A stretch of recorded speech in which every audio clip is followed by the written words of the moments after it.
Les saludamos una vez más aquí en Identidades de Uruguay en una nueva temporada en este 2026. Apenas 2 semanas de empezar este mes de enero, contamos con la colaboración a través de la línea de internet de don Mauricio Sialeniec. ¿Qué tal? Muy bien, muy bien. Muchas gracias. Es un placer hablar y más comenzando un nuevo año 2026. Bueno. Y un saludo a la audiencia también en nuestro nuevo año que ha comenzado y terminó el año anterior con muchas complicaciones que nos han preocupado al mundo y a nosotros como judíos por razones de guerra, política y por un futuro que no sabemos bien cuánto más va a suceder en el mundo. Bueno, pues incertidumbre para comenzar este 2026 y Identidades de Uruguay, en el que Mauricio hoy nos habla precisamente de esa importancia de lo que suceda hoy, de aquí a mañana y a próximas generaciones, próximos años, próximos días y meses. En el futuro nos habla del concepto secular en el judaísmo y de su importancia y trascendencia para también el mundo o la población no judía. Bueno, en realidad voy a puntualizar algo. Solamente lo secular lo voy a hablar al final de todo. De alguna forma me preocupa, yéndonos de lo inmediato de los problemas, que no los voy a abordar, nos preocupa mucho saber que el judaísmo estuvo en tiempos remotos muy ligado a lo religioso. Era lo religioso el centro de nuestra identidad y éramos judíos por razones religiosas el centro fundamental de todo. Yo, ante esta situación, que muchos lo dejamos de recordar, el carácter central religioso del judaísmo, alguna vez le pregunté a unos amigos que se mataron de la risa, diciendo, ¿somos un pueblo, el pueblo judío, o no lo somos? Obviamente se mataron de la risa. Y lo dije porque sí, somos naturalmente un pueblo, pero somos un pueblo entre muchos pueblos que habitan la tierra. Y ahí es donde me resulta importante. Si hacemos un segmento de recta, los puntos de ese segmento de recta son muchos. Hay un solo punto que es nuestro judaísmo. Debemos de concebir una concepción del judaísmo de esta forma, y no pensando que somos un centro único, casi único. Yo quería repasar de tiempos muy remotos y me voy a los macabeos porque yo tengo que hacer una reseña histórica con paralelismo con el judaísmo, reseña histórica universal, para que se entienda que el judaísmo estuvo siempre ligado con la historia universal. No fuimos un hecho aislado. Y como eso muchas veces no se ha tocado el tema con profundidad, yo, aunque sea en forma muy simple, voy a tratar de tomar algunos puntos. Vale. Con la caída de Jerusalén, cuando estaban los macabeos por el siglo 135 antes de la Era Común, se afirmó la diáspora judía. Masivamente los judíos salieron y empezaron a poblar el norte de África fundamentalmente, Europa, Asia oriental, y se formó el grueso de la diáspora. ¿Había diáspora antes? Sí, por supuesto que había, pero el grueso de la diáspora históricamente se concentró después de la caída del reino de los macabeos. Bueno, así comenzamos con ese punto y esa nota histórica, Mauricio, y seguimos ahora desarrollando esta teoría y esta explicación que quiere dar. Y ahí en la diáspora nuestra identidad estaba basada en lo religioso, profundamente en lo religioso. Y tenemos 1200 años posteriores aproximadamente, que el judaísmo, basado en el tema religioso, tenía la identidad. El centro casi único era la creencia judaica religiosa. Pero a la vez, y ahora quiero hacer un paralelismo con la historia universal, no solo era el judaísmo, el cristianismo y otras religiones, la parte religiosa, el aspecto religioso era la identidad de muchas, de todos los habitantes de la tierra básicamente. Y entonces marco la diferencia o el paralelismo, que el judaísmo tuvo aspectos similares a el resto de los pueblos. En determinado momento tenemos la caída del centro religioso, que era la única gestión que había en todos los pueblos, el judaísmo también, y lo podemos ver, por ejemplo, en Europa,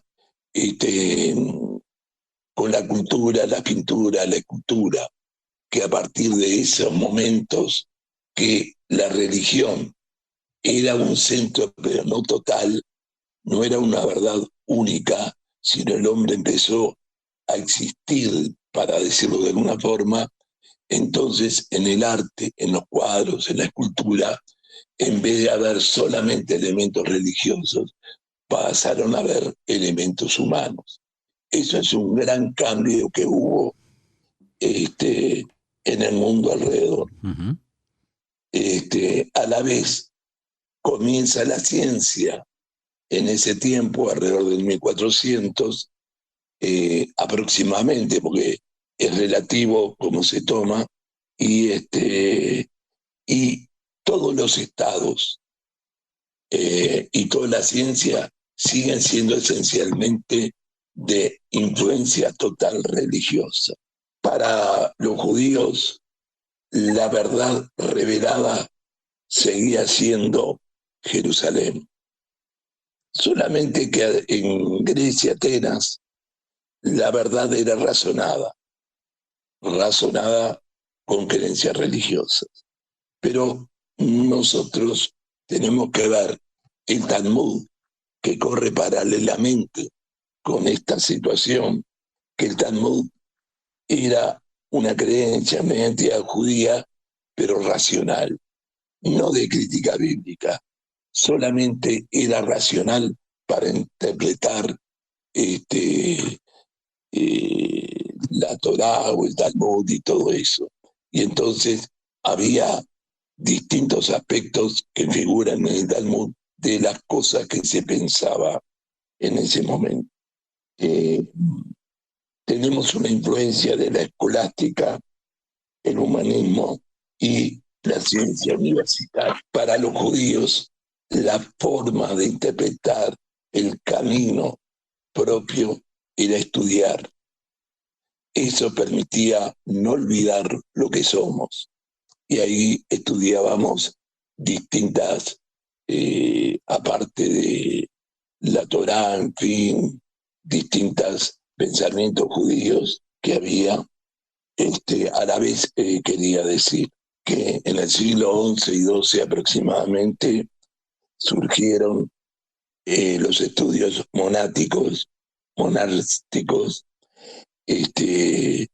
en Europa, y paralelamente con esos estudios monásticos de Europa, las yeshivot judías tuvieron un auge muy fuerte, existían de hace mucho tiempo, pero acompañaron con muchísima fuerza esas casas de estudio, tanto en el mundo gentil como en el judaísmo, cada uno con la singularidad propia que tenemos.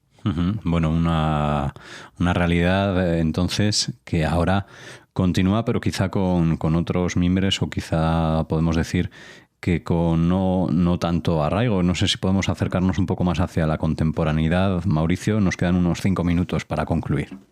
La soberanía de territorio pasó a ser para los judíos nuestro texto. La batalla que podíamos tener es la discusión de Talmud. Es una forma de adaptarnos en un paralelismo al mundo que estábamos viviendo, guardando nuestra propia identidad. Hemos transformado de esa forma una derrota de los macabeos de siglos atrás en una victoria civilizatoria judía. En el siglo, tratando de saltearme para, en fin, para no extendernos por el demasiado, tiempo, sí. En el siglo XVIII y XIX surge en el judaísmo un movimiento, la Shkala. La Shkala era una situación frente a la halajá que era totalmente totalizadora. La Shkala para el judaísmo es que alguien que no es creyente en la religión judía puede ser judío. No, el judaísmo no está estrictamente ligado o totalmente ligado a lo religioso. Y naturalmente Mendelssohn fue uno de los principales que desarrolló este tema. Quiere decir que la religión pasa a ser como una esfera alrededor, que no el centro mismo de esa esfera posiblemente. Y comienza a privatizarse la religión, tanto en el mundo gentil como el judaísmo. Empieza a haber una elección sobre que elegir ser creyente es una elección individual y no totalmente colectiva. Surge a la vez una influencia secular o a media secular, que es la razón y la ciencia, la ética y el hombre, separación de la política y religión. En realidad, esto es una cosa importante. A ver, la razón dentro de la religión empezó a surgir, la fe y la razón.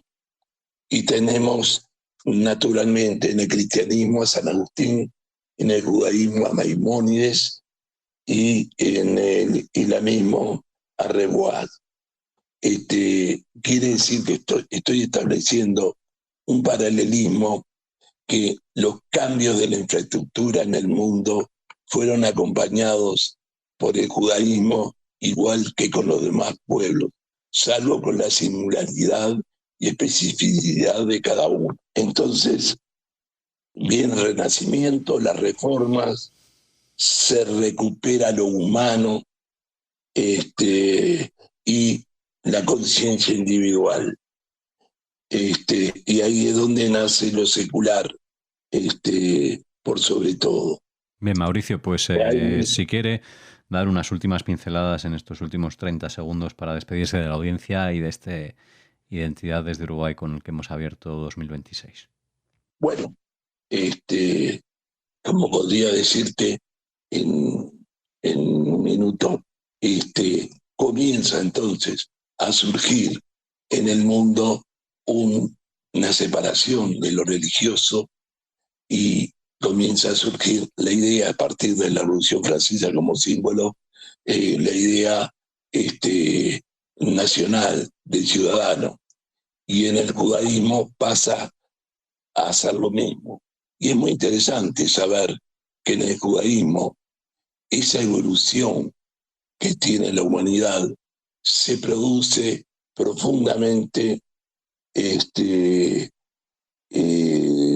con Herzl, cuando Herzl quiere en el sionismo político establecer un territorio. ¿Qué es el sionismo? El pueblo judío tan castigado durante años. El sionismo no es otra cosa que un movimiento de liberación nacional que se dio en todo el mundo. Y es ahí donde surge el movimiento secular, a través del sionismo, pero no solo a través del sionismo, porque hay sionistas que son creyentes y son bienvenidos. El movimiento secular, propiamente dicho, organizativamente, surge en Nueva York con Jerry Wayne, un rabino judío que en determinado momento dijo que no creía más en algo superior y que él quería seguir siendo judío. Fue en el siglo pasado y de ahí se formó internacionalmente el movimiento secular. Lo dejo acá si te parece. Quería hablar algo de Nietzsche, pero no podemos prolongar demasiado. Bueno, se alarga demasiado. Les invitamos a que si Mauricio nos deja algún enlace relacionado con Nietzsche, podamos leerlo, incluirlo en ese texto que acompaña siempre a los programas de Radio Sefarad en nuestra web, en radiosefarad.com. Les invitamos también, como siempre, a escuchar otros programas de Identidades de Uruguay a través de las etiquetas o del buscador de la web de Radio Sefarad. Y muchas gracias, como siempre, a los colaboradores y en especial hoy, en esta ocasión, a ti, Mauricio Sieleniek. Gracias por estar con Radio Sefarad aquí en este programa que abre el 2026. Muy amable, gracias a todos. Nos veremos.